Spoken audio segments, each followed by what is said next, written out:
Wuthering Waves is a game that builds upon itself, and each story chapter will sometimes reference past events that we have experienced. Characters like Jinshi and Cardathea are referenced all throughout future story events. Even the likes of villains like Frolova are carried between chapters, and subtle hints are dropped about their activities and future plot points, like Cristoforo. He was involved from version 1.0 as an aid to Scar through the use of his portals, but we didn't even catch a glimpse of his full character until the later events in Renacida, nearly a year later. With that being said, Kuro Games is capable of creating lasting links and bonds with old characters, so why then does the current Gladiator quest involving the Hunt completely skip out on the character that was bred for this activity? Lupa's absence is a stinging topic regarding the 2.6 story quest. If you're curious about how Lupa plays a huge role in the Septimont story, I got a couple of videos going over the full 2.4 story in full, so go check them out. Also guys, I normally don't ask this, but go ahead and like the video and share it with anyone who might actually get into the lore of WuWa. I'm going to be covering much more lore related topics as of lately, so go ahead and subscribe if that intrigues you. There are many subtle revelations that pay homage to the questline of version 2.6, yet they are not directly referenced in any way. It feels as if Lupa was directly written out of the story, because even if the 2.4 questline didn't even happen, the 2.6 story would have felt completely normal. We'll be discussing these plot points, but first, let's talk about just who is Lupa, because WuWa has surely forgotten her. While Augusta is the F4 of Septimont, the strongest gladiator and ruler of the city, and Yuno is the priestess, another powerful figure in the city, Lupa is a vital character to the gladiator aspect of Renacida. Fans adore her, and she is the head honcho of the town. She gives off the motif of a hunter with her wolf-like persona, yet we never truly saw her hunt. We've only seen her fight. After the events of the 2.4 story, she teamed up with Rover to win the Aegon and became the first dual champion of Septimont. Augusta herself split the medal in half to prove that there can be more than one champion, just as there can be more than one hero. This medal once belonged to a single champion, the last survivor standing in the ring. But I divided it into two, to remind you that just as we fight alongside echoes, the glory of Septimont is upheld by heroes who support one another, to remain steadfast. Fighting alone is commendable. However, true strength lies in protecting those beside you. This is a major plot point in the current quest, as Augusta set the precedence of cooperation and teamwork for the Aegon, and she further carried this over to the very prophecy of the heroes of heroes, as she crowned both herself and Rover as the true heroes.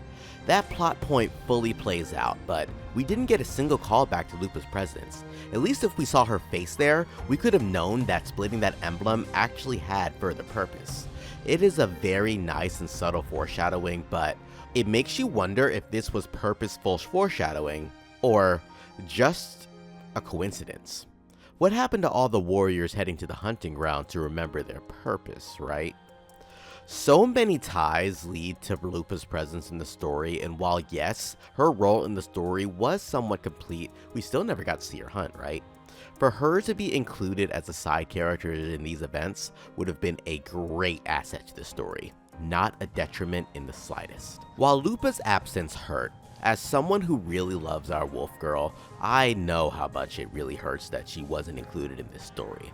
I fully expected her to be here when they're talking about hunting a Corosaurus, right? Unfortunately, however, it makes sense from a resource standpoint. The goal of a gacha game, after all, is to sell the new units, and there are two parts of this story: Augusta and Yuno, not Lupa. There's only so much that you can add to a compact story without it feeling like it's being too much.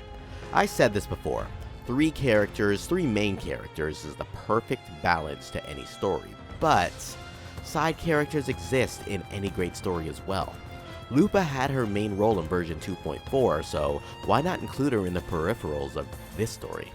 While Augusta was the main focus of this particular story, the first half of version 2.6, we have another questline focused on Yuno, and boy do we have a lot to unpack there, but Lupa could have been a character that took care of the weaker monsters as Augusta and Rover handled the Tyrannos. She could have helped hold down the false sovereign one time in one of the clashes, or help protect the gladiators from the dark tide. It's just a straight absence that is unsettling for this situation, without an explanation. Another very easy way to write her out of the story without a silent displacement is to simply have Lupa introduce Rover to Augusta. She could have delivered the message to Rover that Augusta needed her presence, sending off her fellow warrior into battle. A very simple thing like that acknowledges Lupa's existence while also letting the audience know that she won't be in the current scene or the current story. Lupa should have a role in this story, period, and this leaves a depressing mark for the future of WuWa stories if this continues. Kuro Games is keen on learning, and as long as we send some feedback, then they're surely going to pick up that, hey, if you're going to have a story plot that can involve a past character, then include some subtle hints of that past character. Like, are we doomed for old characters to be forgotten and new characters to be replaced with old ones in the story? As of now, we have caught no whiff of characters like Changli, Cantarella, Brant, or Rochia. They did pop up during the anniversary, which was a nice touch, but still, they don't have any real story relevance. One thing I can say is that we do have characters like Gion's old general friend that can actually bring Gion back into the story along with many other characters in Gion's circle, like Junshin or Yang Yang, and potentially characters like Calamari in the upcoming region. Calculus's liberation has some further implications in the story, and it leads to me thinking that this is potential overclocking or even the fact that Cartusia is part Tacit Discord. My only hope is that Kuro Game ties in characters to the story in an intricate way. I still stand by the fact that 3 characters is the best way to tell a concise story, but this is 3 main characters. They can stand to add a few more side characters to enhance that very same story. What are your thoughts on the matter though? Does Lupa's absence bother you, or do you think that it can be excused to execute a better overall story? Cohesion can be a major issue in gacha games, but at this point, maybe it's needed. Let me know down in the comments below. Make sure to like the video and subscribe if you enjoyed this breakdown, and thank you so much for watching. And if you enjoy lore content, then go ahead and share the video with your friends so that they can be enhanced by the WuWa story. Until next time, Enigma